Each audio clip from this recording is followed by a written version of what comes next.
Welcome to The Importance of Mummies.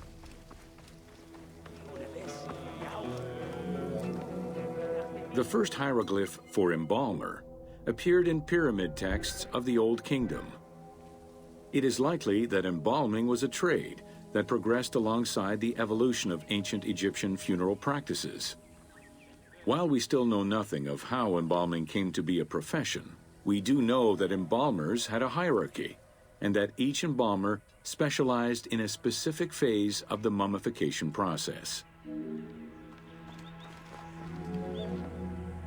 The mummification techniques were jealously guarded by embalmers from generation to generation.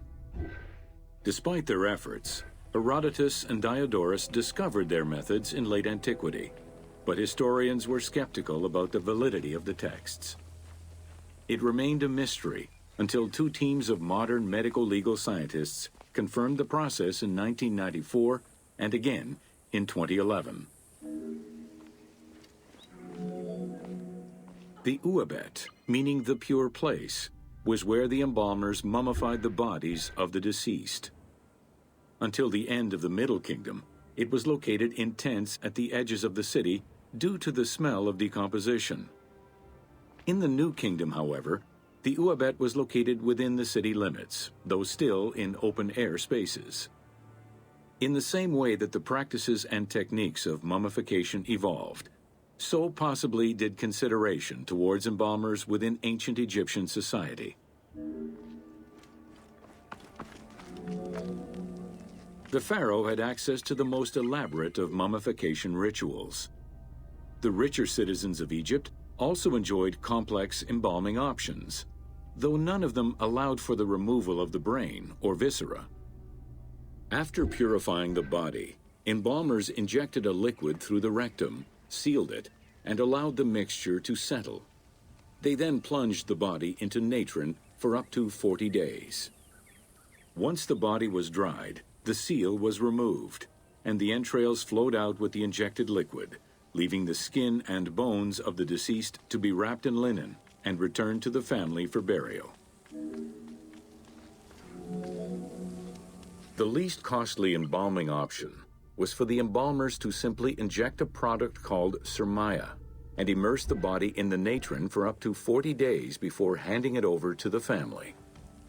For all those who could not afford any embalming process, desert burials offered a pauper's alternative to preserve the bodies of the dead. Egyptian civilization has always appealed to Westerners, even before the Greek and Roman invasions. As early as the Middle Ages, mummies discovered by travelers were often sent back to Europe. Curio cabinets, dating from the 16th and 17th centuries, usually included pharaonic artifacts in their collections. The Egyptomania phenomenon was heralded by Napoleon Bonaparte's Egyptian campaign, which lasted from 1798 to 1802. The following years were marked by a resurgence of interest from rich enthusiasts and scholars who exposed Egypt to the general populace.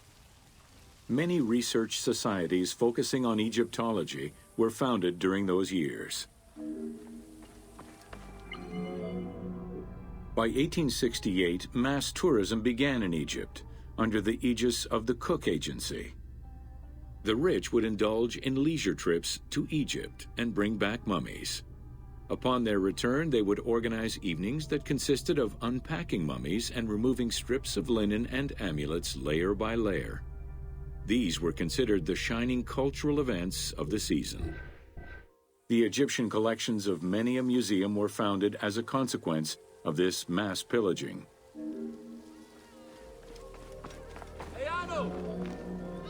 Thanks to those dubious parties, the fantasy of a mummy coming back to life, seeking revenge on its defilers, was born.